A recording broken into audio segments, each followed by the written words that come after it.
Hello, I'm Paul Stankard at Salem Community College's Samuel H. Jones Glass Education Center, where we hold the annual International Flameworking Conference. Since 2001, master artists from around the globe have demonstrated their talent here in the spirit of sharing with our students and conference attendees. We've recorded these demonstrations so students and glass enthusiasts can be inspired by these featured artists. This collection of video demonstrations is now being offered to you through Salem Community College's exclusive Masters Series. Loren Stump began working as a stained glass artist in the 1970s. In 1993, Loren discovered his natural talent with glass in the molten form. He quickly mastered advanced shaded murrines, intricate sculpture, and paperweight encasements. Loren is known for his innovative technique of manipulating a two-dimensional murrine slice into a three-dimensional form. He is also recognized for his large-scale lampwork sculptures made of soft glass. His methods and expertise, along with his use of his own inventive tools, make him a highly sought-after instructor and a respected glass artist. Here, Loren Stump demonstrates at the 2007 International Flameworking Conference. I have taken what was kind of dead about 150 years ago and then tried to pick up from it, but you know, the master was Franchini, Giacomo Franchini in 1850, and nobody can outdo that. So this is this guy's legacy, really. And I just kind of got it from a book. If you've ever seen, it's called Miniature Masterpieces, Micro Mosaic. Yeah, there's somebody up there that knows exactly what it is. Anyway, the book doesn't really describe how any of this was done because it wasn't ever documented. And the poor guy, Giacomo, he started this kind of process when he was 43. He went insane at 47 and was committed for the rest of his life. So he never had children. He didn't, in the Italian tradition, didn't get to pass it down to his offspring. So really, am I okay? So really the whole process was really lost, and then tried to reproduce over and over again by bundling and stacking stringers like the traditional furnace way of doing it. And that is not this process. This is solely a lampworking process. And you'll see why. Now part of it is, and you get this out of the book too, is that I have to start off, and I don't know if you can see the colors here, but I have to start off with a huge gradient of hand-mixed colors like this. And that's one thing you can't get by bundling stringer. Bundling stringer is going to get you pixels, and you can change the color of pixels, but the closer you look at it, the more you see its little dots changing color that are making the shading. Whereas with lampworking, you can actually manipulate the glass into the next color and create a transitional shade. And that's Giacomo Franchini's one of Giacomo Franchini's tricks. Now usually, you're working from a picture. Photograph is ideal, of course, but really a painting or something like that to gauge by. And you'd like to blow these pictures up and then even blow up portions of them. So you're blowing up the eye, you're blowing up the nose, you're blowing up the mouth into larger components so you can really see where the shades make transitions, that kind of thing. But you can also divide these things up, and you can even use computer programs that'll actually turn a photograph into a painting. And then that painting can be defined by its colors, like a paint by number picture. And then you can isolate those colors off to the side of the picture, and then you can try to reproduce those by hand mixing your colors, and that way you can number them all. And then you basically make a paint by number picture, and you blur the edges of it to create a non-transitional color. So I'll just start off here. What you usually start with is the eye component. Now, when you're thinking about making a murrine, basically you're thinking about an oil painting. And you're thinking about the colors that are in that oil painting and which direction those eyes are turned. So that if you're breaking everything down into components, you're thinking of where the light source is coming from, just like you would if you were painting a portrait, where the shadows are, so that all of your components that you make have the right highlights in them. Okay, so I'm going to start by thinking that my face is turned slightly sideways, similar to this face right here, if you can see that. So that means that one side, if my sun source is coming from here, one side is lighter, this side is darker. This eye is going to be lighter than this eye, so the components are done differently. Now, a simple face like some of those over there, you just reverse the eyes and there's your pair of eyes. But then there's no shadow, no highlight, no direction, no whatever. This is a little bit more involved than that. I'm going to start off with my lightest eye, or the eye that's exposed. And I'm going to use this black rod that's already round as my pupil. Okay, I don't need to put the highlights in or anything fancy. As a matter of fact, when I used to do, there's a shaded eye over there that's really elaborate with eyelashes and everything. I used to think that that was what you did, was try to make your components as elaborate as possible. And then I started looking really closely into oil paintings, and it's all about the shading. It's about the shapes, it's about the shading, it's not about the detail. But I do have to start with a pupil, and this is going to set me up for which direction my eyeball is looking. So that if I want her looking down, my pupil is going to be slightly down and inside, and so forth. Okay, so this is my pupil. Now, when I lay this up, like I said, there are no written rules or descriptions of how this is done or anything really. So basically, if you're thinking about this as a painting, the picture is always on the end. You're always looking at it like this. But the picture goes all the way through the wall. Okay, so it's a thick painting, if you're thinking of it that way. Which means that as I put the glass on this, I want it to be completely parallel so that my picture is the same here as it is here. So I want whatever amount of color I got here, I got to have the same here and all the way through straight. So that means when I make my marvers, I want to be able to marver it once, completely flat with the paddle, perfectly parallel with the center rod every time. So there are only moves with murrine, there are only moves perpendicular or parallel to the punty. There are no angles. So everything is machined like extrusion. Everything is like an extrusion. So that means that the length that I want to paint the glass onto the beginning rod is the width of a paddle. So that when I make my marver, I marver the entire surface one time. I don't want it any longer than that because then I have to double marver it, which means that I could be slightly off in my angle, which now creates a different picture in the middle. So it's paddle width. Okay?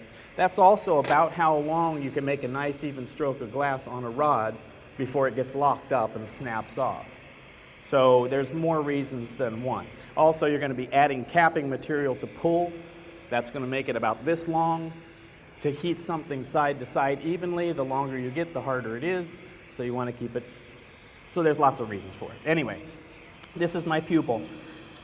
I'm going to start off with a dark brown. Say the eye is a dark brown eye. This is a little bit more difficult than, say, a blue or a green because the brown will actually go black when it gets hot, and then you kind of have a hard time telling where your pupil is in relationship to the brown. But I can tell, so never mind. Anyway, this is my paintbrush, okay? I'm going to choke up on this thing as close as I can, and I'm going to hold it like a pencil, pen, or paintbrush. This is my canvas, or what I'm painting onto. So I don't want this thing moving all around and trying to hit a moving target. All I want it is just to be warm enough to stick. So I'm just washing this black rod about the width of that paddle blade. Then I'm going to come in with the tip of this, just like a paintbrush, and I'm just going to heat about 1/4 inch of the tip of this thing. I'm going to touch the tip of the rod and paint evenly back and burn it right off. Very smooth, even stroke. So that the glass is the same amount from beginning, end, and all the way through. And that's important, keeping everything even. So heat the tip. I'm coming right down in close to the paintbrushes, right off the torch head, right underneath the torch, just like that. Just smooth like butter. Just tip, smooth, tip, smooth. Now it's very important that I don't cover up the black dot in the end here, because that will be my whole picture as I go on with this thing. And if I cover up that end, I won't know where the pupil is in relationship to the center of the iris. So I have to be very careful to start at the tip, straight down, and burn straight off. Nice and smooth. This is Moretti, but this process translates to any type of glass. It could be Canari, Sataki, it could be Kugler, it could be Reichenbach, it could be Boral. It doesn't matter. It's all the difference of how you follow this through in the heat. So if this was going to be borosilicate, it would be like this, and I'd be following that line through just the same way as I'm doing it now. If it were Sataki, it would just be just like this, as light as I could get it, and I would just be going ever so lightly, not even really in the flame. But with Moretti, it's just a medium-sized flame and right down there. Yeah, Moretti is, there is one thing that's a little bit, a reason why it's Moretti. One of them is cost. Moretti's probably the cheapest color you can get. I mean, it really is. And you do end up going through a heck of a lot of material when you make murrine. It's surprising how many pounds. A class of 8 students will go through 16 pounds of pink. Just the flesh tone around the faces, not even the color for the eyes and nose and mouth and things, just the pink. And 16 pounds of glass in many other kinds of glasses translates to a lot of expense. And a lot of it gets thrown away. There's a lot of mistakes. It's not always good, you know. And so Moretti also is relatively stable. In other words, the colors don't change greatly. Working them over a long period of time, they don't change. So the reds will stay red and the yellows will stay yellow, and pretty much everything's very stable. It's also very smooth in consistency. So doing this kind of paint stroke like this makes it much easier than, say, borosilicate that you got to follow through, or Sataki that you got to wait for so long. So there is a timing thing involved here also. You want to keep everything straight and fairly solid on this. So all this gets is that to stay alive. That's all it gets. You never get it soft enough to move. It's just always staying stable like this. And this is the part that gets really hot and just gets painted on here. Now, because it's so cold, that also means that it can come off the punty at any time. Well, that's okay, because all you have to do is just pick it up and you put it onto a Pyrex, and then you're good for hopefully a little bit more time. Now, you never touch a hot thing with a cold tool, so you flash your tool, and you always punty back to the same place it broke off, because remember, you were working from this good end, and you don't want to punty onto your good end and be looking at your bad end. Now, theoretically, both ends are the same, but in some cases it's not. I'm also going to try to make these components relatively small in comparison to what they usually would be. Now, standard rule is the bigger you make your component, the more elaborate you can make it, because you have more room to work in. So the smaller you make it, the less detail you can put into it. But you do, with experience, you get better at putting in detail into smaller things. So, you know, I'll do what I can. But I love this process. I mean, this process is just, it's all important to what I do. Everything that I make, even if it's sculptural, usually includes some form of murrine. And this is one of those, you know, this is one of those details I tell my students all the time. This is one of those details that sets your work apart from everybody else's, you know. It's not just a process of the dots and raking and dragging, that kind of thing. It actually gives you the detail that you can't possibly paint. You can't possibly do the kind of detail that you can get with murrine. There is a limit to how far it can be pulled before it starts to kind of fade and blur. That's one of the reasons why Moretti is a fairly good choice, but not the perfect choice. Its opaques are kind of truly opaque. And there are a few choices for flesh tone, and you do need a really opaque material to do this kind of thing, especially if it's going to be pulled very small. So anyway, there's my brown. Now, as I marver this, one thing that's slightly peculiar with murrine is that you only work on one side at a time. So I come in very, very close to the torch, so I'm only heating the skin on one side, and then I look at it as I marver it and move just that one side. I don't want to heat the whole thing by turning it, because then when I push against it, I just fold it over. So I'm coming in really close and heating only the skin, just the skin of one side, and then looking at it as I do it, and one nice marver. So one spot at a time with murrine. You try not to turn it too much. The more you turn it, the softer it gets to the core, the more it's moving like this. So this is hard.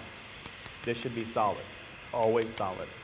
You're always working against a hard core and trying to keep it as clean and square and blocked in and mechanically organized, just like machine extrusion, like I said, as you can. The more organized it is, the more you know what you've got, especially when you can still look at the end and see it. So one side here.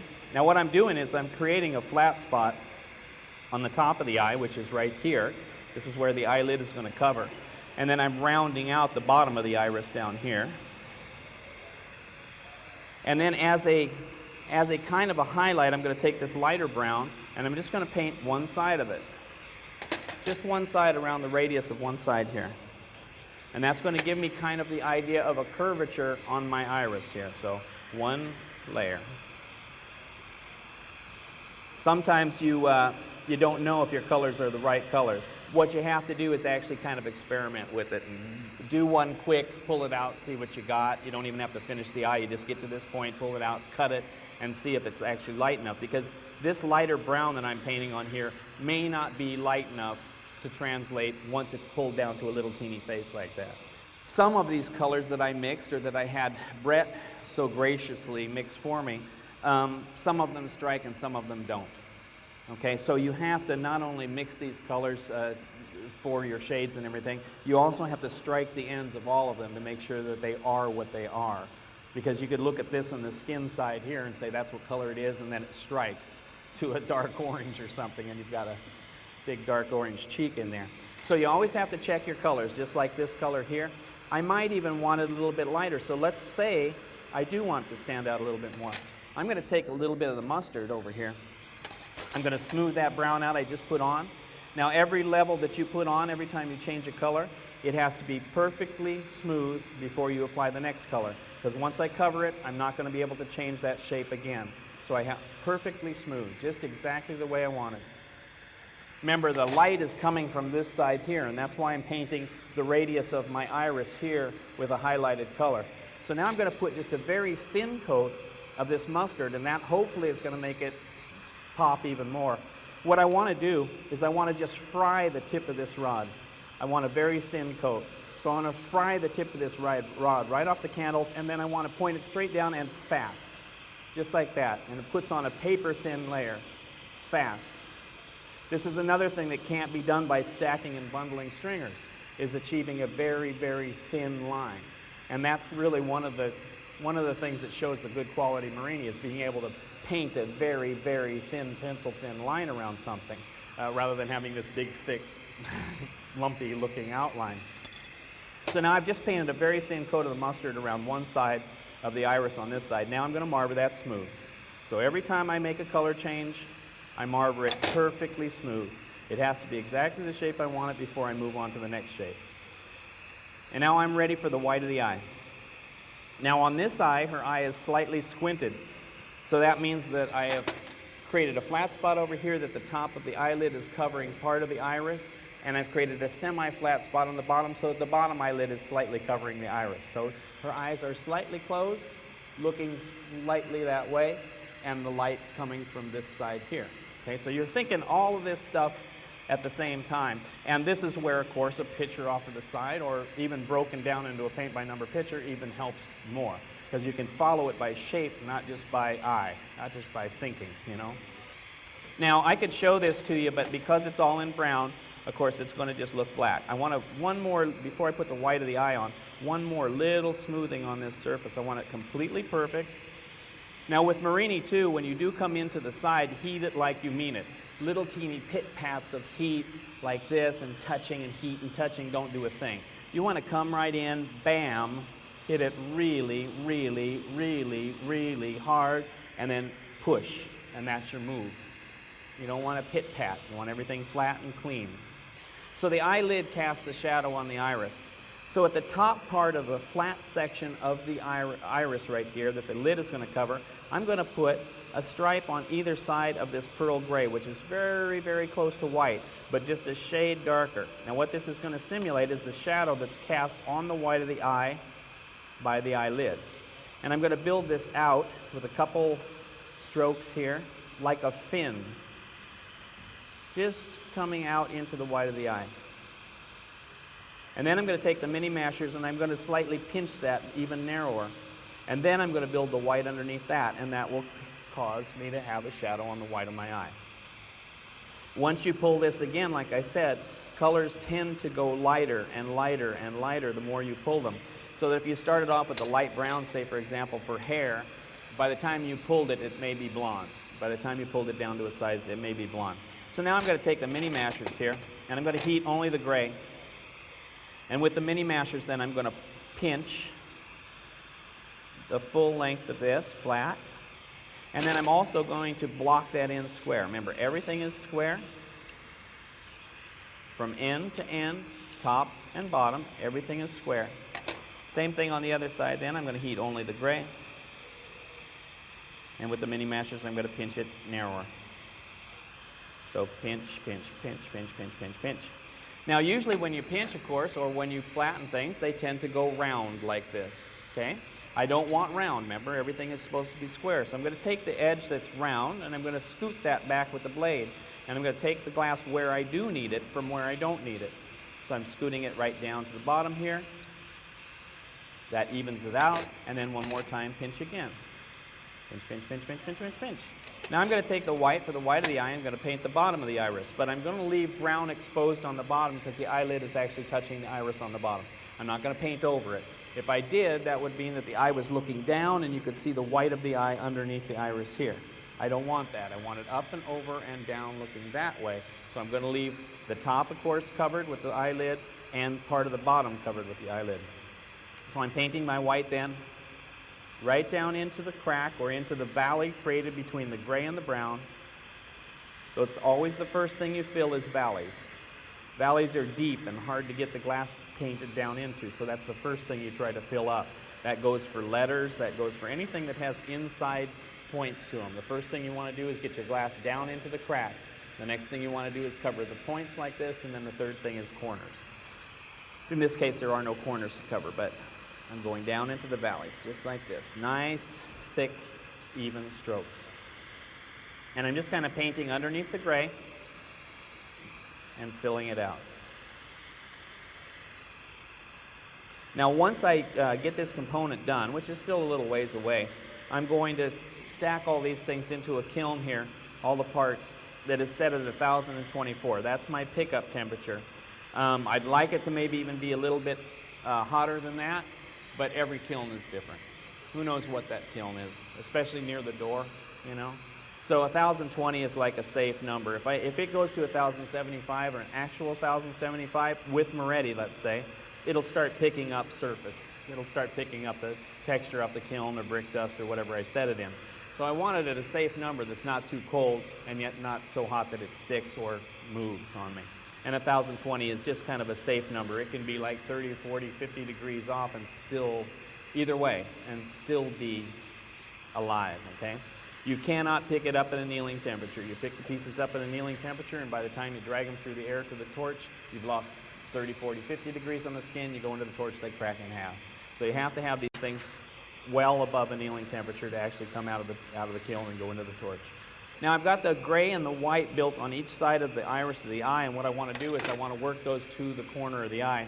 So from the top and or the bottom, it doesn't matter which way you go, I want to pull them down to the point. So heating only the gray from the top and pulling to the corner of the eye.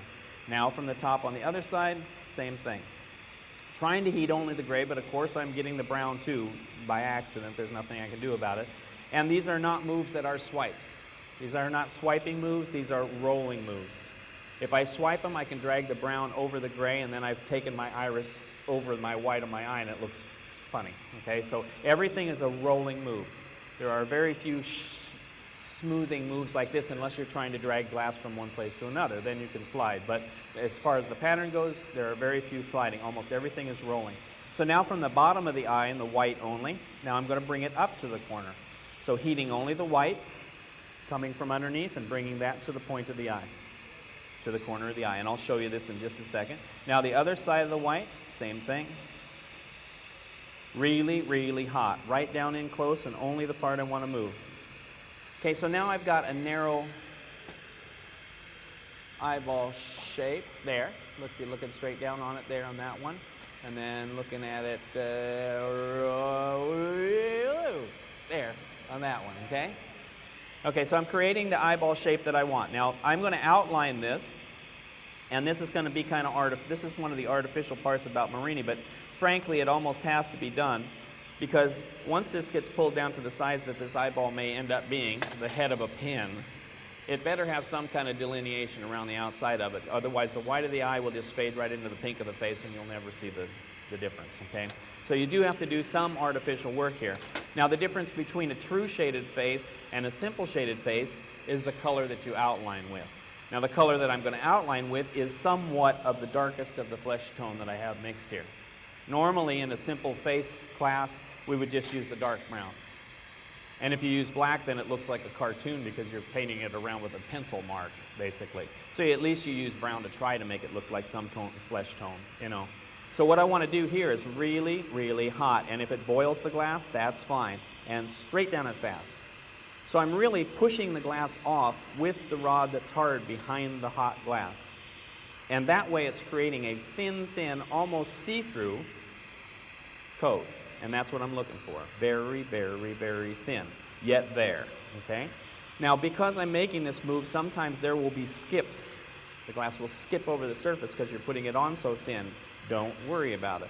You're going to go back there, and that's one of those times when you are going to use a brushing move with a tool, not a rolling move. And I'll show you what I mean in just a second. I'm going to go all the way around this eye component. Now, maybe I wouldn't want to. Maybe I might want to leave my tear duct open into the flesh tone. Maybe. So this is all about the picture that you're following or the look that you want. But sometimes you outline all the way around, sometimes you don't. Sometimes you put it thicker on the top, maybe, if you want to create something that looks like eyeliner or eyelash that's coming up this way, or not. It's really, there's a million ways to do this. And they're not always good, you know. I mean, I'll do, for a good murrine face, I'll do the same eye 3 times or 4 times or whatever it takes to get the right look. And that's the component I'll use. So I throw away a lot of material. Now, I've got a skip spot right here where I can see the brown through. So what I'm going to do is glance the heat off the brown only, the skin only, and brush it over before it has a chance to bleed up through the hole. If I just hit this surface with heat like this, the color underneath comes up through the color, and now I can't fill it anymore. So what I want to do is glance off of only the color that is on the top and skim it with the blade. I also want to use a brass blade or a metal blade rather than a graphite tool. A graphite tool slides. It doesn't pull the same way that a metal tool does. So in order to do this kind of move, I want to use a brass tool that actually scoots the glass and pulls it right where I want it.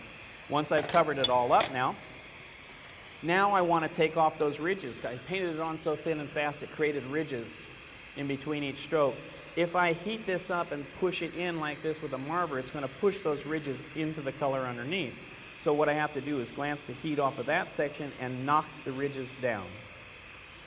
Just heating only the ridges and knock them down. Once I've knocked them down, now I can heat the whole side really, really, really hot. Meanwhile, the other side is ice cold. Well, not ice cold, only about 1,050 degrees, but, and now I can marver, nice and smooth.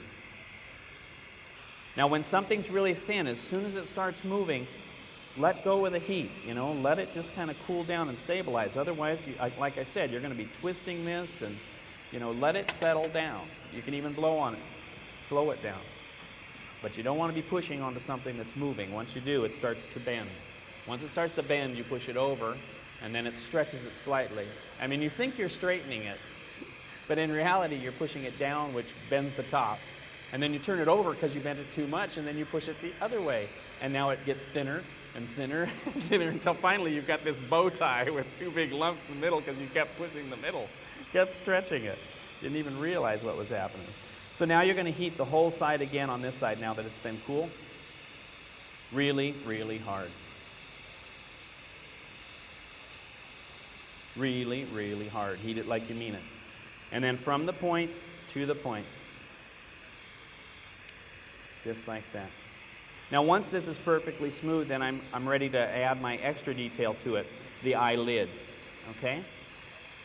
This is our first kind of sample of what's happening with the blurred line. Okay? So I'm going to start by taking the next darkest shade right here, and I'm going to lay a layer of this on the top. I want to know which is the top of my eye, which is here, and which is the bottom of my eye. And I'm going to lay a layer of this darker one all the way across. Kind of a normal layer, not too thin, yet not too thick. So just kind of fast and even with a slight angle. Now you can see that by painting that thin coat, the idea was to get it super hot, steep angle, and fast down. That pushed the glass off. When you put a normal layer on, it's straight on, straight down, straight off. That leaves the most glass behind. Or maybe even trailing it backwards would leave the most glass behind. So the steeper the angle, the hotter the glass, and the faster the movement, the less. The more perpendicular, the more. So if I wanted to like make a line that started off thin and went thicker gradually, all I'd have to do is start off fast, slow down, decrease my angle, and I'd make automatically a thin to thick line. That's how you do cursive calligraphy writing, is just by changing the angle of attack and the speed of the stroke. And that leaves different amounts of glass behind. Now I'm laying this all the way across, one nice even stroke. And on the bottom of the eyelid then, I'm going to lay just half of it with this color. Just like that. You know why? Because the light is coming from this source here, and it's catching the top of the inside edge of my eyelid on the bottom right here. It's not catching underneath my top eyelid, but it's catching the top of the bottom. I know that sounds confusing. It's confusing to me, but okay, now I'm picking up the next color. And I'm going to blend this then. It's a very thin coat, so I have to be very careful, but you see just the very, very tip, and right off the face of the torch, the very, very tip, and just the skin of this, and just mixing one color into another to create a transitional color. Very, very, very, very, very light. And then you have to stop and let it settle down. Chill it with a tool, and then you're ready to go on to the next. So again, glancing the skin, just the tip, blur, blur, blur, blur, blur. That's what I'm doing. I'm blurring the colors between the two. And stop. And chill. And a little bit more then. Now this is the whole real trick behind that transitional color thing, is blending one color into another to create a transition that does not show a seam or does not show the change of color. Again, flat. And now right out to the edge. And there. Now I can take that whole surface, get it super hot, and smooth that out with one stroke. Really hot from edge to edge, corner to corner, and across there. Now the other side, remember, I painted half with darker, so I'm going to blend lightly into that darker. Mix, mix, mix. These are little teeny strokes, and I'm not always trying to swirl the rod the same direction. I'm trying to also counter-rotate it. Because if I keep mixing the same way, I may be setting up a pattern in that murrine. But if I go this way, that way, this way, that way, I'm really truly stirring one color into another and therefore making a mix. So now on the other side, remember, I didn't have any of the darkest, so now I'm just going straight with this rod here. Okay, so now I'm going to go to my next transitional color. I'm going to go to the light pink now. This is going to be the center line on my eyelid. Now I'm not going to go as many layers as I would normally go on this shaded face, just for time constraint, because literally you could take days to make a really good face. Each component, like I said, done 3 or 4 times, and you know. So now on this bottom layer, I'm just going to put straight thin coat of this light pink. This is a bottom lid, and I want it very thin. So I'm not even going to blend the glass in. Blending does tend to leave more glass behind than this thin coat does, so I am going to just spritz this on here very thin. Just like that, very, very thin. And then I'm going to smooth that out. Really, really hot, only on that side. Really, really, really, really, really hot. Now if I do want some form of eyelash or a shape to the female eye, let's say, I can, with a dark brown or even a black, make a shape at the corner of the eye that looks kind of like that. And that is actually more effective than putting individual eyelashes, because you're not going to see that detail.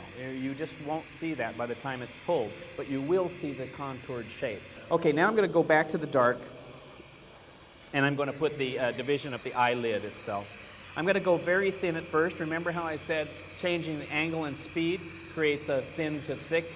Okay? I'm going to start at the inside of the eye, and I'm going to go fast and fast and a little slower and less of an angle and slower yet and no angle, and now flat and slow, flat and slow, and flat and slow.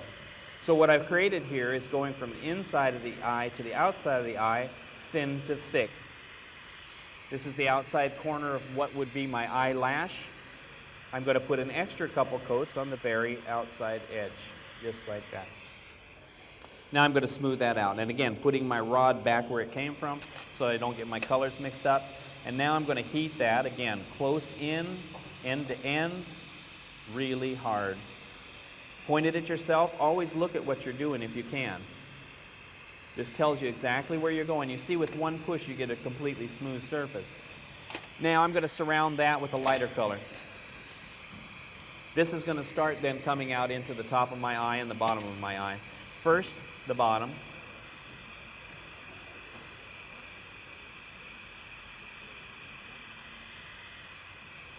One nice thick layer all the way across the bottom. Now once I pull this thing out, usually I would cap it. In other words, I would put clear glass on the end to bring it to a point. In order to save time, I'm just going to kind of cheat, okay, and you'll see what I mean. Not all things, especially if you only need one component, not all things need to be capped to pull. Usually capping is something that you use to save or to get all of your murrine out of, okay? Because what you basically do is put sacrificial material on the ends to not only be the sacrificial material, but also give you that point that you want to punty to, okay? So you don't always necessarily need that, especially if you only need one eye. Remember, this is the highlighted eye, and then I'm going to make a shadowed eye, so they're different component parts. I don't really need to flip this one. So all I need is one. So I'm going to heat this up and just pull it from the end right off the punty I'm on and get one nice straight pull, and into the kiln it goes. Okay, now the top of the eye is a little bit different. The top of the eye doesn't start off by being highlighted. The bottom of the eye does. The light is coming this way, so it's hitting the skin here, and actually this is light skin. But there is a dark layer here where the eye is inset. So I'm going to come with a lighter one of these pinks, and that's going to cover my first layer. And then I'll work my way out to light, and that will create a contour that looks like a curve, okay? Everybody's kind of following where I'm going with this thing, right? It's a little bit more abstract for the nose. That's why usually in classes we start off with the eye. It's less of an abstract thought because it's based on a cylinder. And most people have made many things cylindrical before. A nose is a nose is unique, right? Now what I'm going to do, normally when you make a murrine, you almost always, like I said, put sacrificial clear on the back side of it. What this does is it creates a point that you pull from, punty onto, and a point that you pull from, punty onto. A football shape is the perfect shape for a pull. A nice even football would pull perfectly if it were heated correctly, okay? What I'm going to do is I'm going to take this glass at the back side of this eye, and I'm going to bring it down to the punty and create an artificial cap. So I'm heating the color right down here at the punty. The punty's pretty much on center already. And I'm just going to drag this glass down to the punty like this, creating an angle. Same thing on the other side. So it's kind of like a phony cap. It saves you that much time, which is a great deal of time. You don't want to pull from a square flat. It's just going to pull the center out. Okay, so you do have to create some kind of a point to pull by. So what do I do with this flat end? Well, with the flat end, then I heat it really, really, really, really, really, really hot. And then I'm going to grab it with the needle nose pliers or any tool, any masher, and I'm going to bring this up onto center like this and from the sides onto center like this and create, again, an artificial pulling point that is quasi-pointed like that. Now, I didn't say, I don't know if I said in the beginning, that pulling into, yes I did, pulling into shapes is very, very important, which is another thing that doesn't allow you to do with the pixelated stringer type things, is because you're pulling everything into a cylinder. Usually it's heated in a glory hole, so you're getting this even heat, and even if you did have a shape, it would turn into a cylinder by the time you got it soft. You're heating side and flipping side. You're staying totally away from the corners of the eye here. Totally away from the corners of the eye. And you're trying to put the heat in evenly. So if I pass this 3 times over here, I pass it 3 times over here. If I pass it 3 times over here, I pass it 3 times over here. And you're always heating it laterally. The direction of the glass is going to be pulled. You never heat round and round. That would put heat in bands this way, which would mean when you pulled, it would go lumpity lump, lump, lump. So you're always heating something that's going to be pulled in this direction, in the direction of the pull. Murrine is always like that too. The glass is applied that direction, it's heated that direction, and it's pulled that direction. So I stay completely away from the corners of the eye, trying to heat the whole flat skin, and then flipping, and the whole flat skin. Now, one of the things that's deadly to murrine is overheating the skin. So that if I sit there and just punish the skin, and punish the skin, and punish the skin, what happens is the core stays solid because it doesn't have time enough to get soft, but the skin gets hotter and hotter until it finally starts to slide off the core. Well, that distorts the whole image on the outside of your edge, especially if you have the ends of letters like an E sticking out. They start to go ooh, like this, okay? So you want to put the heat in slowly. You want to get it to translucent, get it to translucent, get it to translucent, and then actually take it out and let the heat go into the work. Because what you're trying to do is not melt it, you're trying to soften it. And there's a huge difference between melting and softening. And so you're working this, you see how it's already getting soft like this, but yet it's still opaque? That's what you're looking for. You don't want it to be translucent, and you don't want it to go, whoa, it's pulling itself. You want to actually have the pull and actually have the control of where you want to put it. Because you have to get beyond the control of pulling just a straight murrine. You want different sizes. That's another thing that's very important. So it's not only pulling shape, it's also pulling sizes. Remember, if I make this eyeball one size, I better make my nose to match. And if I don't pull my nose to match, I better make my mouth to match. And if I have to re-pull my nose to match my mouth and I pull it too small, then I have to re-pull my eyes to match my nose, and then my mouth doesn't match my nose, and then I have to re-pull my eyes to match my mouth, and my mouth doesn't match my nose, so I have to... But if I soften it evenly, and I hold it up and down like this, glass naturally wants to fall down, the heat washes the up, and it starts off narrow. I go with that narrow. I freeze it by blowing on it at the size I want, and then flip the fat side up and control the fat side. And now I've controlled my size and size and size, and I can actually get a small, a medium, and a large from every pull. And that then allows me to mix and match my sizes without having to re-pull things. So you can see now that it's getting softer and softer. I'm going to grab it, and I'm going to push and pull it like a marshmallow. Ooh, ah, ooh, ah. Now remember, though, that as I go side to side, I'm passing the middle twice. That means the middle of this thing is twice as soft as either end. So I have to add extra heat to the end and extra heat to the end. The ends I can turn round and round because I'm usually shooting into a sacrificial capping material. In this case, I'm hitting color, but that's still okay. But I'm still going side to side across the middle, side to side across the middle. This turning around at either end is equalizing the temperature. So I'm not passing the middle twice, I'm adding end heat twice to equalize the middle. And now when I push and pull, the whole thing moves just like a marshmallow. So now I heat one final time. The corners or the sharp points are very easy to get soft. So now when I heat them, it only takes 1 or 2 passes and the corners are ready. And they're equal with the rest of the material. Now I take one final time to push and pull. This push and pulling is very important. This tells you whether there's a knob in the middle or a bulb in the middle or someplace that's not soft enough. So you pull it one time to see that it's right. You heat it one final time. You don't take it to translucent. And then you pull. Now all I want is one component out of this. So see, if I pull fast, hey, I get small at the top and big at the bottom. Now I want this size. I freeze that size, but now I turn it this way and it's still soft in the fat, and hey, I pull it medium sized right here, and I freeze it right where I want it there. So now I've got a small from here to here and a large from here to here. Now if I would have had a bigger component part, I could have gotten a pull that was this long that went way small, way medium, all the way to large, and had numbers of pairs of matching sizes. In this case, I only need one good eye, and I need this size right here. You get, after you do this a bunch of times, you actually know what size you need, and you don't have to pull multiples. You can pull to exact sizes, and that way you can match your lettering so that your print is all nice and clean. Okay, I'm going to nip this off to here where there's no transition. You don't want this transition from big to little. So I'm going to nip this off, and this will burn the table and any other tool that it's laying on. And then I nip one section here. Now what length do I nip it to? Paddle length.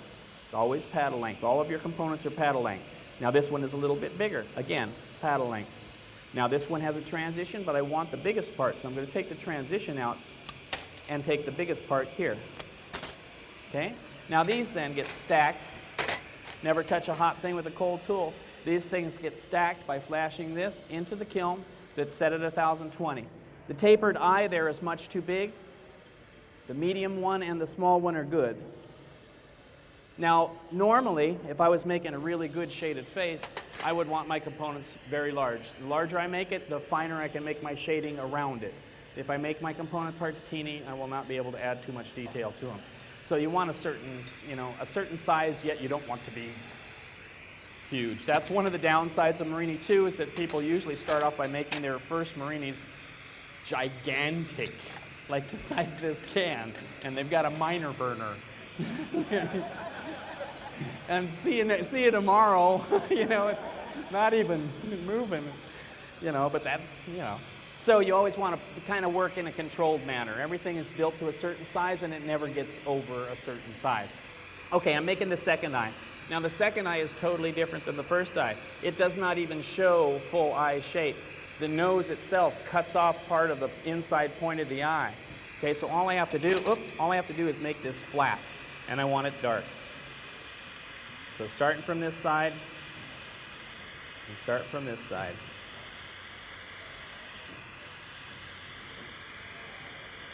Just like that. Right to the pupil almost. One little layer of brown, but other than that, there will be no white of the eye.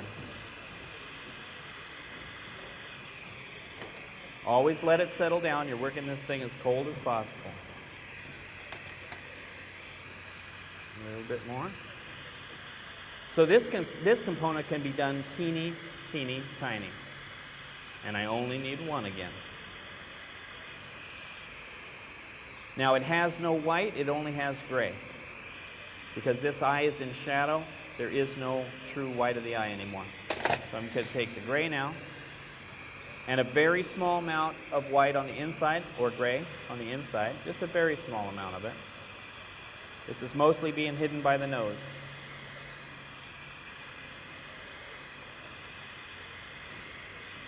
A little bit more.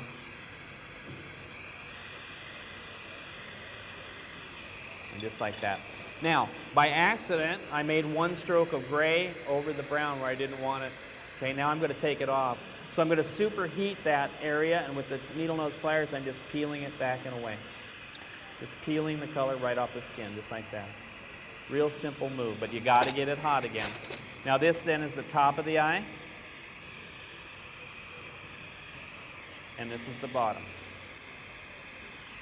So this is a fairly simple component. You can see that it's fairly simple. There's no real shading going on in the eyelid itself like there was in the previous eye. It's just in shadow, just the idea of an eyeball. Now I'm going to take the remember the top lid is dark, so now I'm going to take a fairly medium kind of color and start with the shadow in the top of the eyelid, right in here, and then bring that out to a little bit lighter, but not all the way to the light pink like I did around the other eye, because it's in shadow.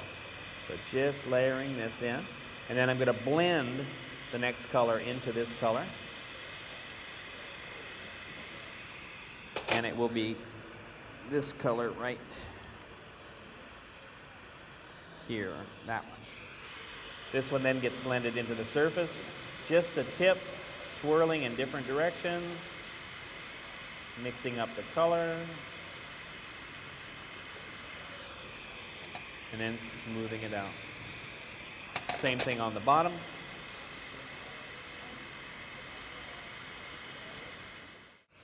Okay, so now I'm going to make a pancake. This pancake then simulates the bridge and tip of the nose, the highlight of the nose itself. So I'm using the lightest color, and if I wanted to, I could even have a dot of white here and a dot of white there to show the true light source, but I'm not going to go there. I'm just going to bring back this pink, the light pink, into a ball, and then with the large mashers, I'm going to smash myself a fairly thick pancake. A little bit of shaping, and then start shading out to the nostrils. Very, very simple. Like about that. With large mashers now, I'm going to smash a fairly fat pancake.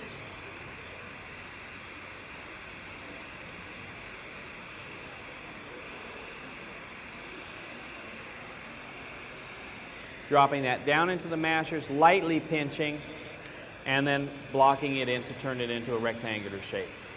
Remember, everything should be parallel or perpendicular. There's no curves here. Now this then dictates whether the tip of the nose is big and bulbous or whether the bridge and everything is nice and straight. So I can make Jimmy Durante or I could make Paul Newman. It just depends on this initial shape of the highlight.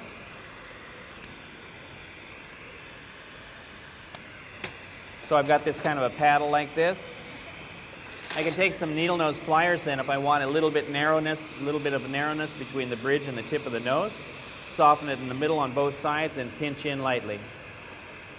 And that kind of narrows the middle of the nose out. From both sides, back and front. And I'm just creating a light narrowness. That is then the tip of my nose. I want to round that out ever so slightly. And then I start my shading. I'm going to start with my nice light shadings.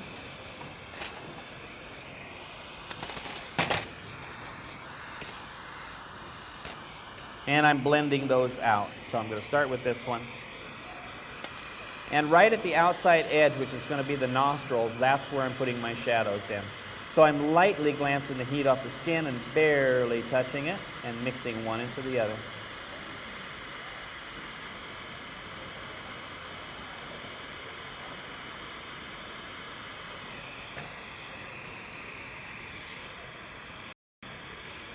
Now that I've made the transition, I can add straight medium color on there. Oh, not that way. I need all this glass. I don't have that much to waste. So I can put straight on here, just little strokes of a straight color. That's what I'm going to blend the next color into. Same thing on the other side. Only where the nostril is. I'm just basically building out the nostril. One more shaping. The shape is always right before you add the next color to it. You never go on and cover it up because you won't be able to change it later. Now I go to the next shade up, the next darker, and into that I blend. Some of these pinks are very, very shocky colors, especially the ones that are custom mixed because they got really molten and then laid on the table and got cold quickly. So just the tip. Just mix, mix, mix, mix, mix, mix, mix, mix, mix. So a little bit more of that. And now some straight of this on here. And onto the other side, I'll cool it down. And straight of this. Okay. Now I'm going to go to straight pink, and this is going to be my nostril. So I'm not working my way in and out like I usually would on a standard nose. I'd go, let's give them numbers, 1, 2, 3, light, medium, dark. I would normally work in and out, 1, 2, 3, 2, 1. This time I'm actually going 1, 2, 3, 1. So I'm making a really quick transition to the nostril itself, the highlight of the nostril itself. And it should be okay because it's going to be a very small transition anyway. So I'm mixing that one in. And this one just gets a very light amount, just that. And now I'm going to go back out again to create the shadow that makes it contour round, okay? So I'm going now back to the medium again.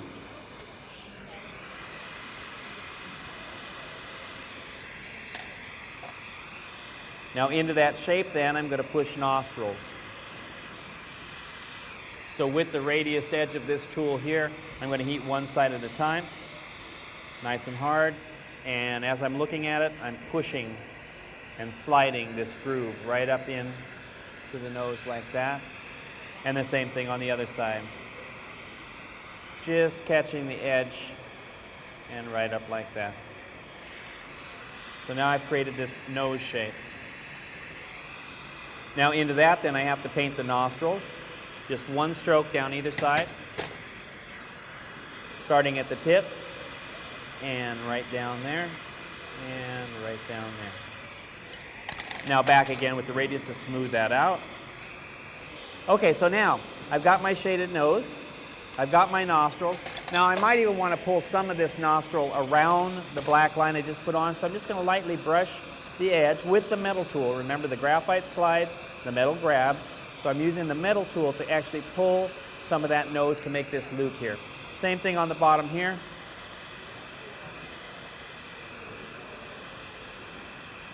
Remember, this nostril is smaller. I don't see as much of this on the side of the face.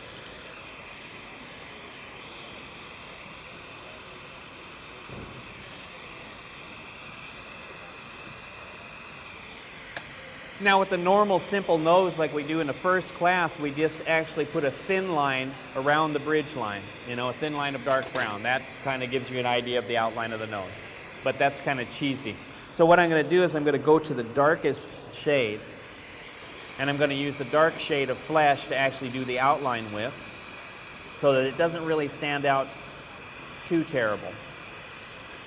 Just a very thin coat though. Nice, light, thin coat on the shadowed side. The line is always on the shadowed side.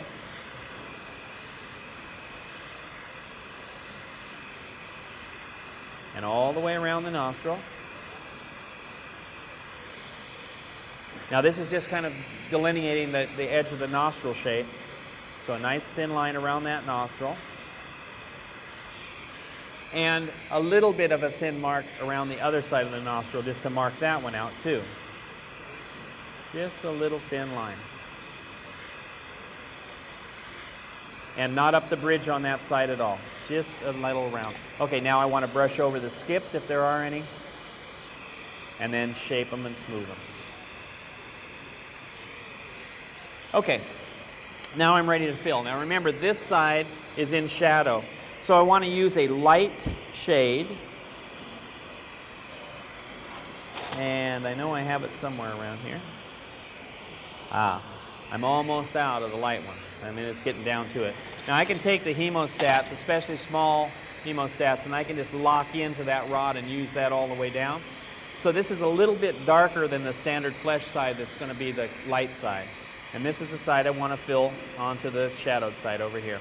I don't have to fill too much where the eye component is going to be. If I do, my eye will be spaced too far away from my nose component. So I'm just basically filling in the valley towards the cheek. A little bit more. Right down to the end. Okay, now on the other side that's straight pink, I'm just going to fill that in. What this is going to be then is a triangular shaped component, and that's the way it'll get pulled. Heating 3 sides and staying away from the corners. Now usually we'll also paint some pink underneath the nose, but in this case I'm going to stay away from that because the mouth is going to have the philtrum or the top lip painted onto the mouth component and shoved underneath the nose. So I don't want to put any straight pink there that'll kind of separate my shading. I want my shading to go right into my nose. Of course that means I got to line up that philtrum perfectly, which is pretty tricky, but it's all about putting things together, pulling them to the right size, pulling them to the right shape. It's all about that kind of thing. And the more times you do it, of course, the easier it gets. So, okay, that's good enough. Same thing again. I'm not capping anything. And the only thing is I'm going to cap was when I put these eyes on this nose component, I'm going to cap that because it's going to be bigger, a little bit bigger. And so I want to pull with something that's a little bit more substantial than just pliers like this. So now I'm going to build this bridge up a little bit so I got something to grab onto by pinching it like that. Just giving me something to grab. And now I'm heating it as a triangle. So side to side across the flat, and then underneath the nose. Now I have to be careful underneath the nose because it actually has a shape to it where the nostrils are, and I don't want to just melt that out. So it's a very light flashing heat. This is such a small component though that you see it's already soft. And so I don't really have to do much more than just hit it like that as a flash and then go past. So just like that. Now remember, I need only one nose. And depending on who it is, it could be really big or nice and petite. That doesn't matter. Nothing wrong with big noses. So once I push and pull and it feels nice and ready, then I give it one final heat on the corners and everything. This way it retains all of its shape, including the nostril. And I'm going to pull that down a little bit hotter here and here. Remember, all I need is one. And I need about there, right in the center. I'm going to get this out here. It's a little bit too wide. I got a nice flat in here, but I just need a little squeak right there and there. And out it comes. Now I'm going to nip that up. Now when you start getting flat shapes, like this nose is, ovals and rounds are best with tile nippers, but flattish shapes or angular shapes are better with these roller nippers. I'm just going to nip this one off where it has no transition. Is it on the rubber floor or is it on the wood? Thank God. Okay, so there's my nose component. I don't know, let's see. Can you see that? Shaded nose? Okay. So now I'm going to get that paddle length again. That is going to be what I'm going to build off of right now. So I'm going to take this, I always heat my tool, never touch a hot thing, full tool, and into the kiln it goes, just to let it stabilize a little bit. Okay, so what I'm going to do now is I'm shading out into the cheeks, and I'm going to do this much. So it's eyebrow time, it's slight forehead time, and it's cheek color, and 2 nose level. Then I'm going to make a mouth, stick it under there, fill in the rest, and done. Okay, so let's get started with that one. Okay, so there's the 3 components. Now I'd like to have this punty just a little bit smaller because it's supposed to fit the tip of the nose, right? So I'm just going to heat the Pyrex a little bit, yank it down, snap it off, and that's going to be my punty. I'm going to put a little bit of material ready on the tip of it to make sure that it truly sticks, go in and get the nose, and start assembling the eyes to the nose component. So you're always trying to work a murrine from the center out. It's very important that you work from the center out if you can, because you have a spatial relationship of how big this thing is going to end up being. If you start from nowhere, or the chin, and you put too much skin here, when you put your mouth on, now you've already established the head is going to be this big, and you didn't even know it. So you start from the nose, and then you have an idea automatically of where you're going to be size-wise. And always try to start from the center. It doesn't matter whether it's a face or a house or a fish or whatever. You always try to start from the center and work out. So I just heat this up, and all I'm going to do is yank this down to a size like this, then touch, touch, touch, and then just hold it and snap and quench my tool. Now I'm going to add a little bit of material onto the end of it just to make sure the nose truly sticks. I have to establish, of course, which way the shading is going to be, right? I've got a shaded side and a non-shaded side, so it's very important the way I pick up the nose, the way I pick up my component parts, so I don't put the shaded eye on the non-shaded side and vice versa. So I want to make sure that I establish which way I want to work it and which part I pick up first. So I'm going to go into the kiln. I'm going to grab my nose. I want my shading on my left-hand side. And I tack my nose immediately right to that. Straighten it out. Now remember, this does not get soft. This just stays hard like this, but it's warm. Now I'm ready to stack my eye component. And I can even take this one here and look to see what it's going to look like. And what I want to do is adjust this point down just a little bit. I have a little bit too much glass here, so what I'm going to do is take the needle nose pliers, superheat the skin, and just lightly take off the skin. Just lightly take off a little bit. I just wanted that eye component a little closer to the shading. Just like that. So now I'm going to go in and get the eyeball. The shaded eyeball. Right to the torch, as fast as you can. Now I can kind of even cold fit this thing to see exactly where I'm going. So I'm going to heat this up. The one in the on the punty is the one that gets hot. The one in the tool is the one that just stays warm. Heating right in close, pointing it at myself, touching the leading edge, and walking it back. Just like that. Now, I need the shading that's going to go in between and fill that up. And I think I used this one. So I'm going to go down into that valley. Remember how you always fill valleys first. This is a nice deep valley and hard to get to, so nice and hot on the tip. Now I got to make it all the way down the valley. This is one of those times when you trap air bubbles, so I go in and push all the way through. Really, really hot and push it all the way through. And now I'm going to fill this up and get myself down to where I'm going to change cheek color. Okay, because I am going to change to a cheek color on this side. So I'm filling that valley up and making it almost level. like that. Looking at it all the time now. You know, every move I make, I'm trying to point it at myself and shape it while I'm looking at it. Okay, now I'm going to build up a little bit pinker, so now I am going to go to the to one of those blended pink colors, a darker one. And I'm going to start blending that into the glass underneath the eye, just like this. I'm trying to make a transition, but remember, this is a small component, and if I hit it too hard on the nostrils, I'm going to just distort the whole side of my face there. So I have to be really careful. Normally, this would be bigger. Everything would be bigger here. Now I have to remember what color I stop with over here on the cheek, because that's what I have to fill between the mouth component and the cheek when I put the mouth underneath. So I have to save this as an important color. I'm going to put 1 or 2 more strokes on, and then I'm going to keep this thing off to the side and by itself. A little bit further.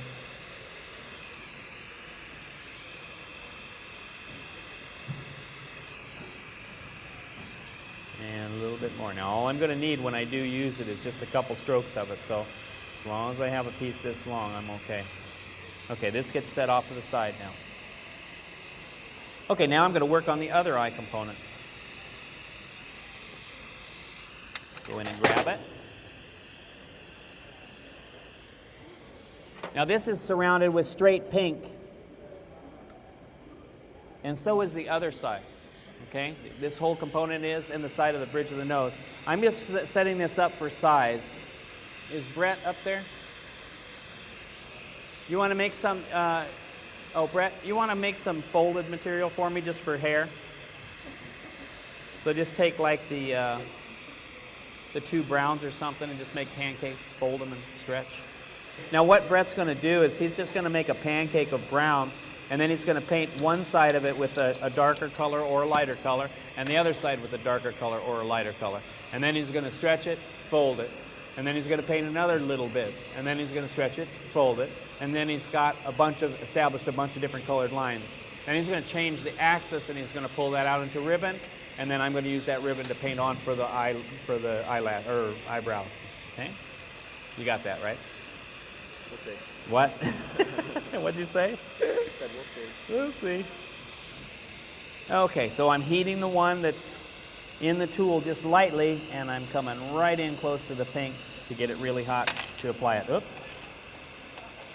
Really lightly. Got to make sure I've grabbed it from the right side. You never set anything down on the table like this unless you flashed it first. And then right in close, warm. Right in close, warm. Right in close. Look at it as you do it. Touch, walk. And because you got it so soft, you see, you got a second or two to adjust your eyeball, up or down. I'm going to go up a little bit, just like that.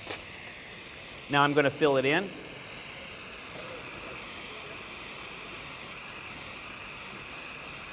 Painting under the under the eye where the nose is, and filling that whole side in. Can you see that? Okay. Hello, everybody. Okay, I'm just building this up. And what I'm doing is I'm working out to the cheek color. Now I had Brett mix earlier a pink. Did you mix a lighter pink again? Where is it? That one I'm missing. I think it was over there. Because I don't think this one is not light enough yet. More lighter? Yeah, I want it even lighter. You need a real subtle color change when you come out into a big field of pink like that. Too dark of a pink is going to give you this clown-like splotchy cheek. You got to be very careful when you're floating color into a light color like that. So all I'm doing now is I'm just building up underneath the eye component and just adding glass on. Just adding the glass and building it all up. I need to get the shape that's the basic top of the cheek color right here. So I'm working my way down to, you know, a couple of layers of pink underneath to make a curve here, and that will be where I put that splotch in there. So I need to build up more. Meanwhile, he's making me a little bit of eyebrow material. I don't need a lot. Probably about 8 to 10 inches of a fold. Pink first. No, that one's fine. No, I can work on the outside of the rest of the face first. A little bit more. What I'm going to do is I'm going to take this, he's got color on different side, I'm going to fold this onto itself. I'm going to smash it out into a pancake. I'm going to paint another color on it. So I'm going to do two things at once here. I'm going to soften this up, smash it out flat, paint the color on it, fold it again. Now you only have to do this a couple different times just to get some texture to the hair. If I want flat straight hair, then I'm going to smash flat. If I want curls, I'm going to roll this up like a cinnamon roll onto itself after I smash it, and then change my axis and pull it out long ways. That way I've got a bunch of curls. But this I just want fairly flat and straight, just like that. I'm going to mash that again. Meanwhile, I'm keeping this warm. Smash that, heat that, pull slightly, fold in the middle onto itself, smash one more time.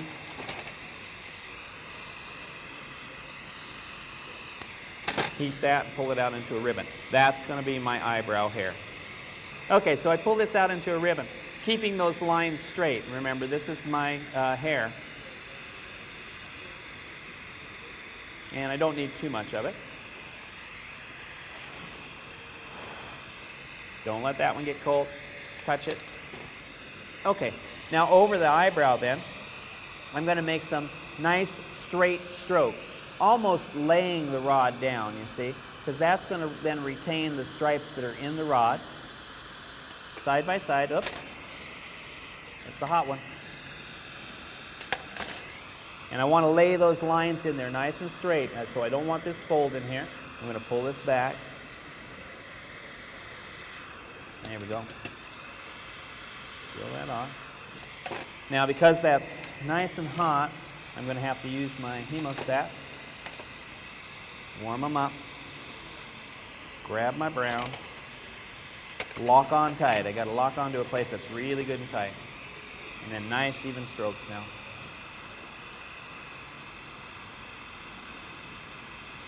Nice even strokes.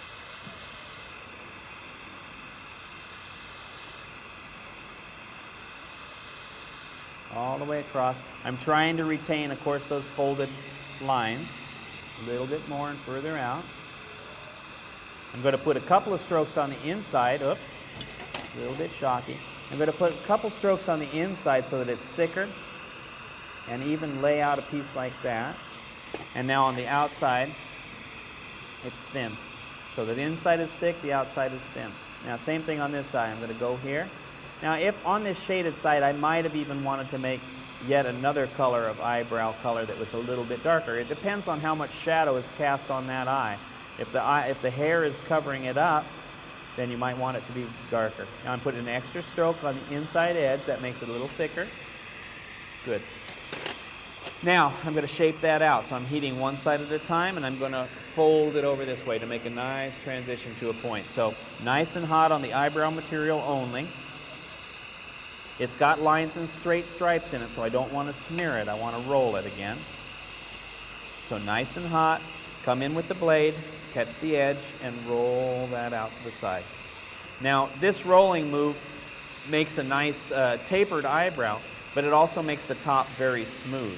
If I want texture, like if it were a man that had bushy eyebrows or something, I would have to take the blade and put the texture in now that I've smoothed it out like this with the side of a blade. Could be a razor blade, could be this marver here. It doesn't really matter. I'm just pushing a little bit of texture in it, and then I leave it alone. And then when I coat it with the pink that's the forehead, it traps those little grooves in, and I have some texture to my eyebrow. So now I'm going to coat that forehead with the light pink, but mainly to the bridge line from one side, and then I'm going to try to fill it with a little bit darker shadow on the other side, which preferably would be more of this one right here. So now I'm going to cover the eyebrow on the light side, just like this. And then I can take that cool pink material that he just made and fill up the cheek on that side.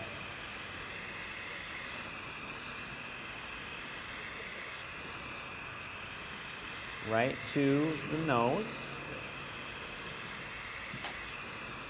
and stop at the dark eyebrow. A little bit more.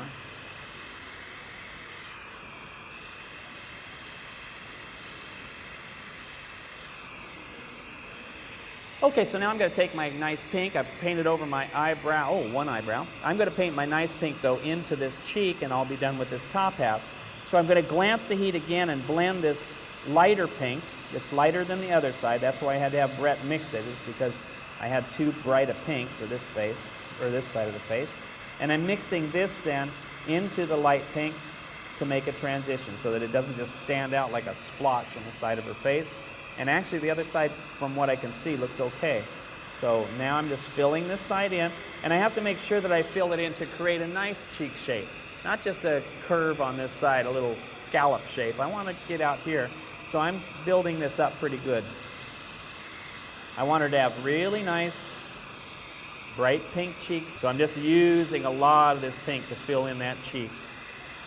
I don't want to be shy with my pink. Now this then is the finished, once I put this color over this eyebrow, this is the finished top half. That goes into the kiln. I make the mouth. Mouth goes under, paint around chin, done. So this then gets painted over the eyebrow. Yeah, that's pretty close. Anything else? No. Just this. Just that.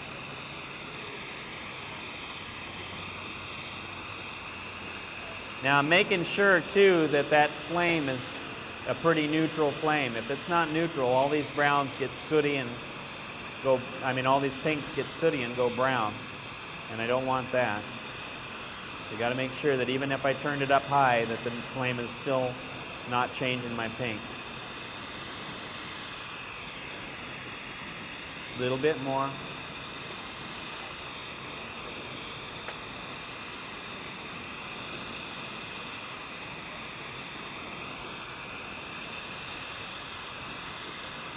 Okay, I'm going to knock this off into the kiln.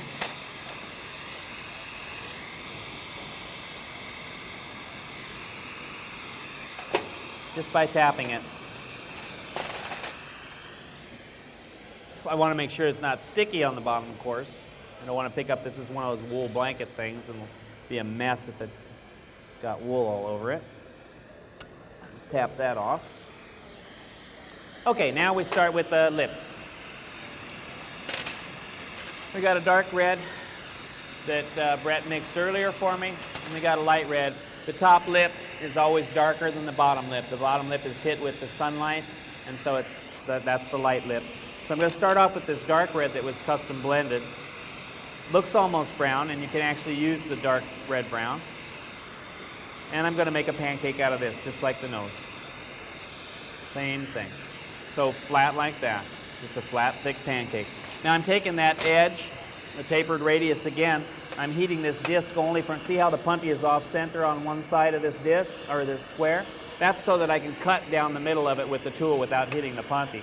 I'm hitting it really hard from the top only, and I'm laying it flat down onto the graphite, and then I'm using that blade to cut that groove, right? This is the center dip of the lip here.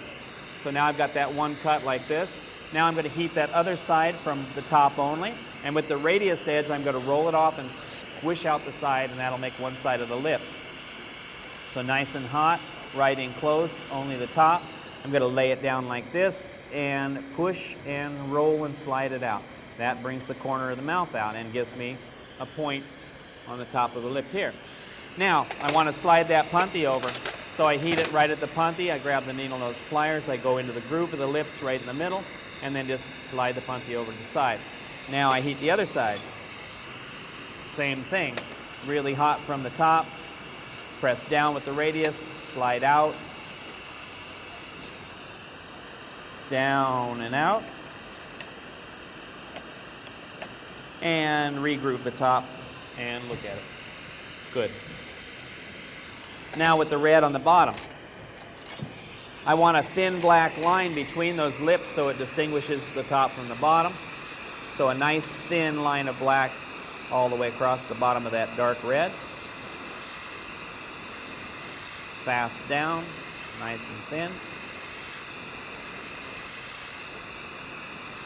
So now I've made 3 layers of color here. The dark red for the top, a thin black line to divide the lips, and now the bright red for the bottom.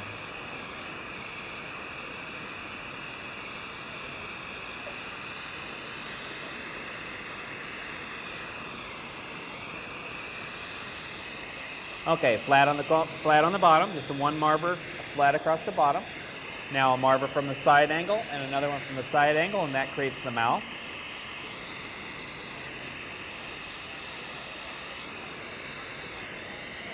Now what I'm doing is I'm plucking the corners of the mouth and pulling them out into a ribbon. Now what this does then is bring all 3 colors together into one point and makes it narrow and thin. And then I can shear those off. And when I shear them off, then that brings them to a fine point. Then all I have to do is cover them with color, and I'm ready to go. Now in this case, though, I am going to build a philtrum, this shadowed part in between the lips here. Or if I was going to put a mustache on this person, the mustache would go on the top of the lips now. So, but first I'm going to cut the corners. So I'm softening it, plucking with the tool to actually give myself something to grab across. It's easier if it's on Pyrex because then it's not moving on the punty. And you soften it deeply to the core from the top and the bottom, grab it, and then pull that out into a ribbon like this. And that brings all the corner of the mouth to a fine point. You look at it on end. And then with your gold shears, high quality Chinese gold shears.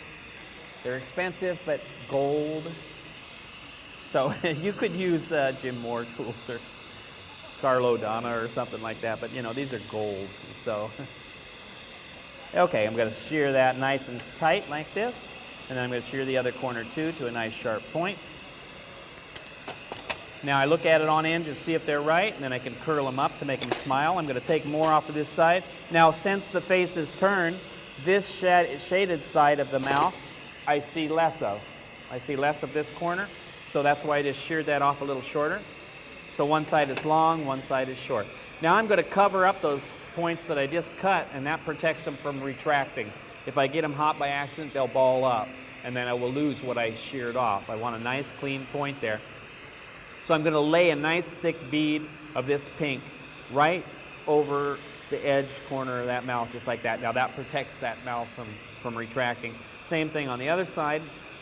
And I should be on a Pyrex punty by now. You know, usually it either breaks off. If you can make it all the way through, that's fine. But you'd like to be on something substantial that you can actually push against, you know. And with this kind of thing, you never know when it's going to be snapping off the punty. Okay, so now the bottom lip probably doesn't have any shadow. I do have this color that Brett mixed right there to do my shading with.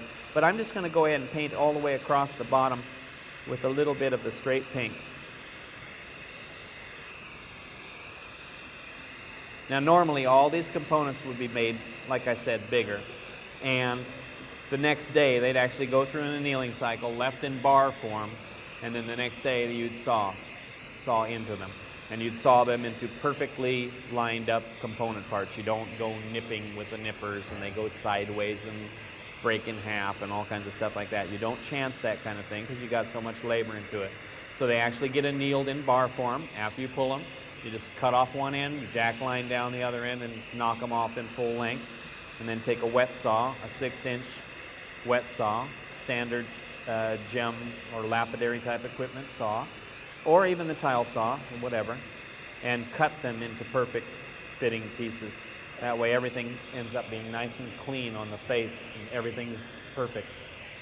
It's very important, and you grow to see how important it is to keep everything all squared up and straight and everything. It's easier to heat, it's easier to pull, it's easier to look at, it's just all around easier. When they're sloppy at each end, it's like, is it going to be good? I don't know.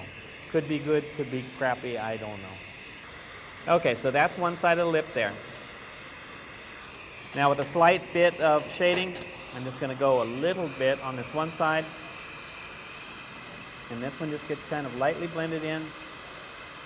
Just like that, a little bit extra. And now pink to fill out the philtrum, the other half of the philtrum.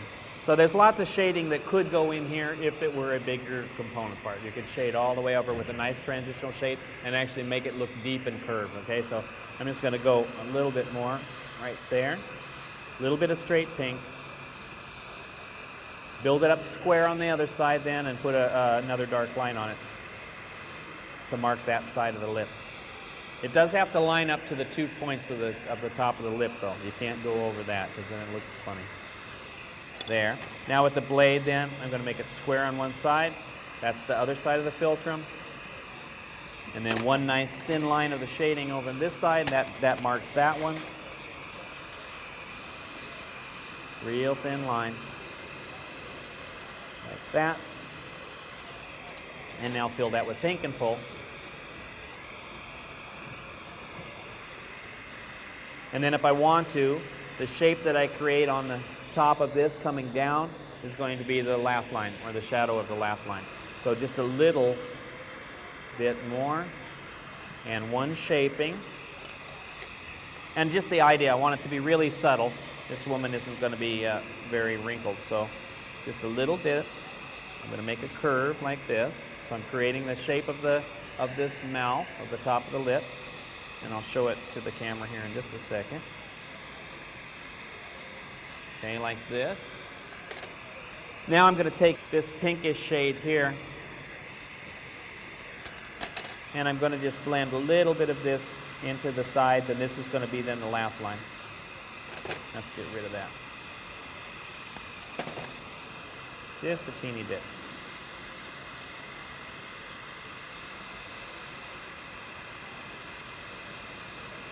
And smooth that out. I'm not going to paint pink over it. Just like that. Okay, now this one is one of those ones that I will cap for you, just because it's an oddball shape and it's kind of like pulling a ribbon. I'm just going to take this and stick it on here. Normally you would want to paint it on. I'm just going to stick it on here like this. Turn up the heat, and then just let it fold onto itself. I do want to save this color. This is another one that matches that. And I'm just going to fold that clear onto itself. And normally I would be on Pyrex by now, but that's actually okay. All I have to do is break it off, and I know I haven't trapped any Pyrex onto my work. If I leave even a fleck of original Pyrex punty in the Moretti, it's going to explode. It's going to ruin the whole work. So being able to keep it on the Moretti for the whole length of the thing actually helps a little bit. It saves a step of removing a punty.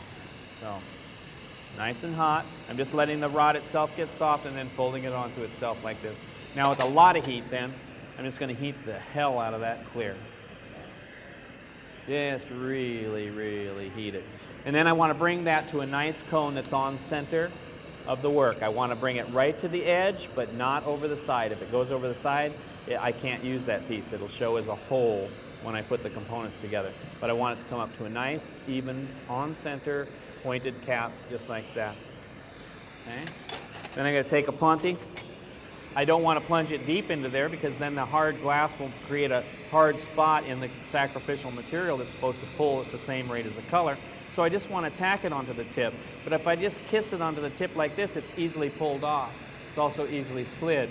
So what I want to do is I want to tack it on here, and then I want to lean it north-south, east and west, and this brings the clear glass up onto the punty, creating a smooth transition to the punty, yet the punty is not stuck down into the clear cap. Now because I don't have Pyrex here, all I have to do is burn or nip this off, and then I can actually use that as part of the capping material. I take another small piece of clear, which is going to be explosive, and tack that on here. I don't need all of this rod because that already has some junk on there, so I'm just going to melt this way out here. Always keeping the work on center. Always keeping your punty on center. Heating it way out here to cut the rod. This is about all I need. Take that away. I could throw it, but I'm going to save it. And then get this good and hot and just fold it onto itself. That becomes the other cap. Now this then is important. It's important that I pull this to the right size because this is my components that's going to fit under that one-time face size. I mean, I don't have two sizes of the rest of the face, so I have to pull this accurately. I bring this right down to the corners and then heat it really, really, really good and right up to a nice, straight, on-center cone, just like that. Now I take a punty, Again into that, I just kiss it north, south, east, and west, and then I'm right centered up, and then I pull. Look down the middle, make sure you're on center, and now you heat this as a disc. So when you're pulling ribbons or discs, everything is heated in a circular pattern. The center takes care of itself. So round and round and round and round, and you usually don't use a large flame like this because this can change its shape drastically. You do want to use a directional flame of the small torch to be able to put it where you want it. If you do it quick enough and you're careful, you can get away with large heat, but generally speaking, you don't want to do this. It tends to make it flop and fold and change its shape and retract and all the bad things you don't want. Now what happens here is if you don't heat it right, your clear sometimes trails down the sides and you lose all your pull. If that is starting to happen, so let's say I start pulling here and the clear doesn't want to pull, I quickly grab a tool and I grab that clear and I give it a yank, whoop, just like that, and that then levels it out once I pull it again. Okay, so you can always straighten it out if your glass starts to trail up the sides. In that case, I did it for no real good reason, but so now I've got two sizes of mouths here. I've got a small mouth here and I've got a larger mouth here, and that's the way I want it because I only have one size face. Remember, it's going to stay soft for a long, long time, okay? So you always keep tension on it. Make sure you pull straight. People that tend to pull a lot of twisties or a lot of latticino, as they pull away this way especially, they go like this. They don't even know it, and they put a twist in it like that. So always pull up and down with hands opposing, and that way you don't really, it would be an awkward move to twist if you did it that way. Also, you can get it under control. If it's too hot, if you pull it this way, it starts to sag, it pulls itself, and you're going, whoa, like this. But if you're underneath it, you can get underneath it, you can blow on it while it's setting up, and maybe you can control the pull even if it's out of control. Now, always nipping flat things with radial nippers. Remember that flat tile nippers would tend to smash things, especially if they have a concavity in it. It'll hit the two tops and the one bottom and smash them. But a radial nipper like that goes right in onto the center of something and nips it nice and straight. Okay, so there's one side there. I probably want the bigger side here. Here's the mouth. There. Okay, I'm going to nip that off into that one component length just like this. Remember, never touch a hot thing with a cold tool. Warm it up and into the flame, or into the torch, or into the kiln, or wherever it's going. Okay, there we go. So it's got a long side and a short side. Now I'm going to grab my face again, and I'm going to place that mouth. Get myself a punty ready.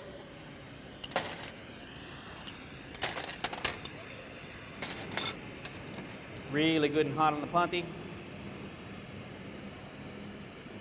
I want a good attachment. There's a piece of Pyrex stuck on the back of that head. I'm just going to punty underneath it, and that'll be okay. Or onto the side of it. I'd like to be centered, but that's okay. If there's any dust or dirt or material like a fiber blanket kiln like this will do, just wipe it off, or grab a towel, get it a little bit wet. Now I'm going to go in and grab my mouth, and I'm going to check it just for size. Right to the torch.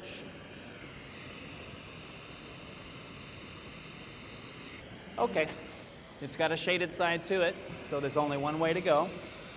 Nice and hot under the mouth. I'm going to take the big torch off so I can really control the heat. Warm with the one in the tool, hot with the one I'm going to stick it to. Touch the leading edge, and then walk it back. Line it up. I got a couple of seconds. Because I got it so soft, I got a couple of seconds to actually do this. If I didn't get that hot enough, I'd be stuck where I put it. Okay, so here's a face. Can you see that? Okay. And now remember, I kept these little pieces of this shading right here off to the side because I have to fill the shadowed side with this color. Actually, it won't be too long from here. It's not too far away from here. So now I'm filling in those shaded sides here with that shadow color.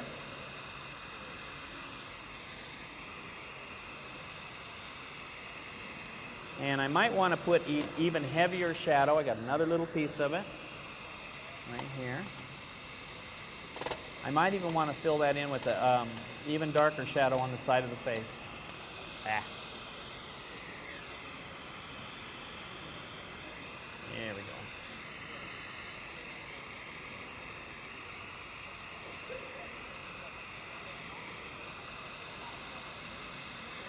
Okay, so here we go, a little bit more.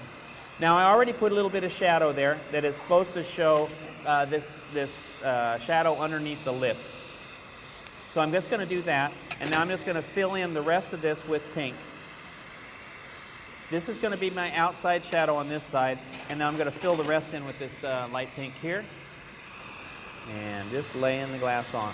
Now when you're really filling and you want to add a lot of glass fast, you can pick up multiples, you know, rather than just doing it one rod, one stroke at a time like this. You pick up multiple rods like this, and you either tape them, tie them, rubber band them, or whatever together, and that way you're putting a bigger mass of glass on with every stroke. Sometimes I'll pick up 20 rods at the same time just to really lay thick glass on. It's much, much faster this way. If you don't have any detail to worry about, then it's very quick. So I'm just going to lay this on here.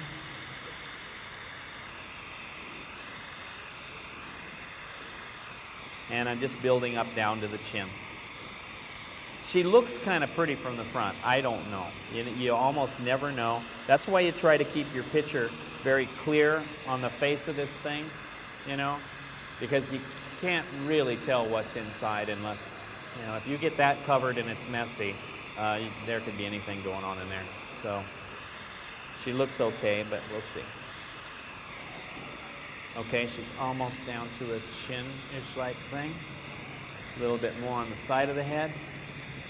Now this does not take into account true shading or heavy shading, shadows created by the hairline, anything like that. So you really may not want to go too far out face-wise, down chin-wise. You can always pull this to a little bit smaller, cut it again, and blend that shading in, because you do have space to go around the outside edge. The reason why you wanted the big components to get the face features in is so that you could blend these cheek things under the eye component, in between the nose component. Tight spaces require big pieces. But when it comes to big shading, like around the side of a full head, it can be much, much smaller and still be effective in the blending part. So now I'm going to do one final, just to pin that down, I'm going to do one final shaping, which is just to heat this whole thing really hot, do a nice, clean, square shaping, really hot and flat, down towards the chin, just a contouring of the face itself like this. And then once over the forehead. It could use more material on the forehead. Never mind. I'm getting too picky for, want me to speed it up. Okay, and now from the other cheek and down towards the chin. If there's too much material, I can always dig it away. So going from the cheek down, I want her to have a narrow cheek on this side. And she does have a little bit too much material for the chin, so I'm just going to peel it off just like that. Get it hot, peel it, peel it. Now one more marver for the chin, and I'll show it to you. Well, if she looks like this, she actually would be kind of pretty. See, nice and square. Everything is always kept square and clean. Okay, so here's the face here. Now all those scarrings, you know, you could get them out. It doesn't matter. What's done is done at this point here. But you can kind of soften this up if you really don't know where you are, and you can kind of pat it smooth. Lots of times it just ends up smearing the components worse than if you just left it alone. I know it is what it is, so now I'm going to cap it. So I'm just going to take two of these rods here, and now we have to decide how small we got to pull it to get 20, 30, 40, 50, 60, 70 or so pieces out of it. Has to be roughly half of an inch in diameter and about 4 feet, 3 feet long, which is tight. Might have to be a little smaller. Okay, so what I'm going to do now is I'm just going to get it good and hot on that clear. This is just capping material, sacrificial. So I'm just hitting it. I could put 3 rods, 5 rods, whatever. I only need 2. I'm just getting them hot down at the base here, not at the end, because they'll want to explode at the end. Okay, the cap should be, now this is one thing I didn't say too, and it's just kind of a basic rule because the students always say, do I have enough glass, do I have enough glass, do I have enough glass for the cap? The cap should be as tall as the narrowest width, okay, as a general rule, except when you're talking about a ribbon like the mouth. Then the cap is way exaggerated because the narrowest width is very narrow, and so you have to exaggerate that. But it should be at least as tall as the narrowest width, and that's kind of a basic rule that works pretty well. All of these things are just kind of made up. There's nothing here written down. There's no... It's funny how glass is, a lot is like that. You know, nothing's really written down.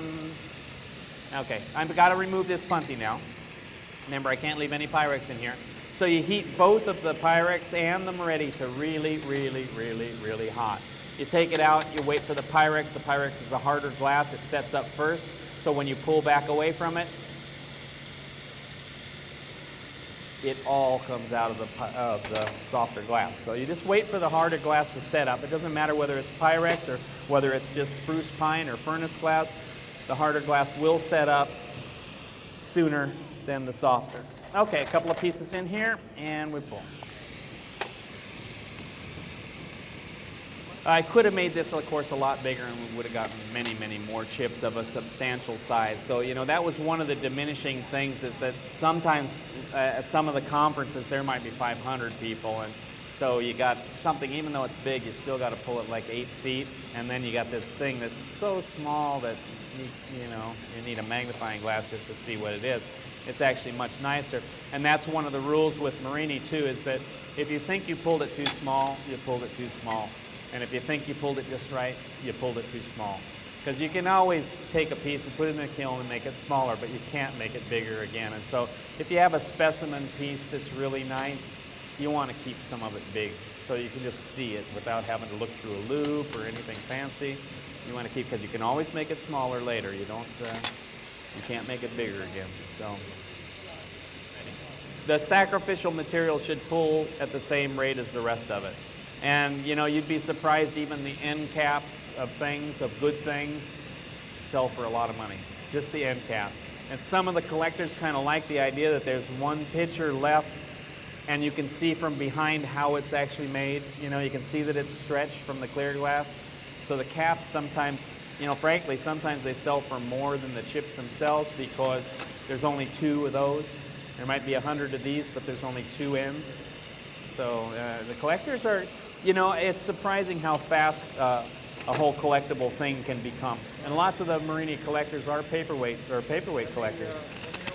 Okay, I want to make sure I'm on center, and now I can start heating. And again, I can put some initial big heat in with the big torch, but remember, it's got to be pulled in a face shape, and if I keep heating it this way, it's going to turn into a cylinder, and then there goes my face. So I have to heat it just real carefully with the big, and then go down to the small to be more accurate.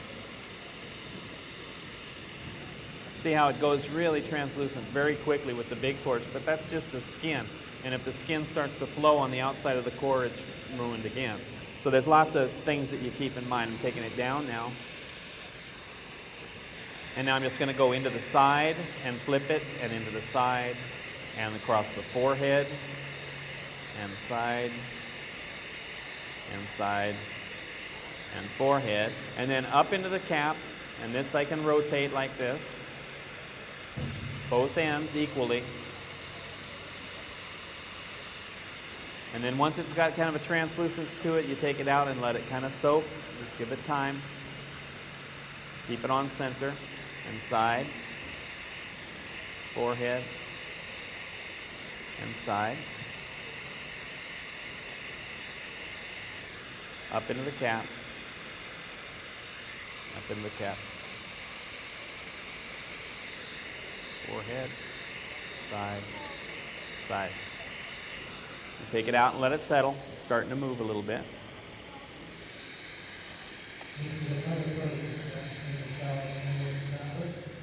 Okay, here we go. I'm winning. You're winning so far. I'm bigger. It's girth, not length. Oh! But now, Paul. I can win. But now. Now remember the size I have to pull it to. Now it goes beyond my arm length. I step up to it and grab it with my feet. Whoa! Keep pulling. I'll tell you.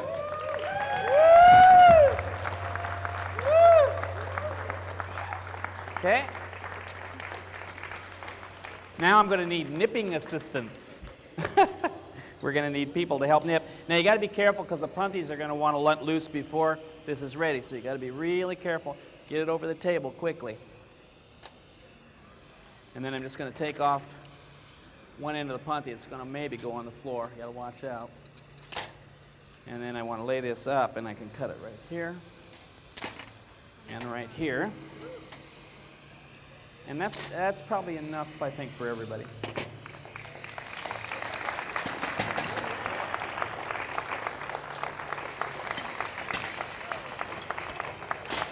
A little bit on the late side, What a mess. but oh, God bless you. You're doing a beautiful job. oh, thanks, Paul.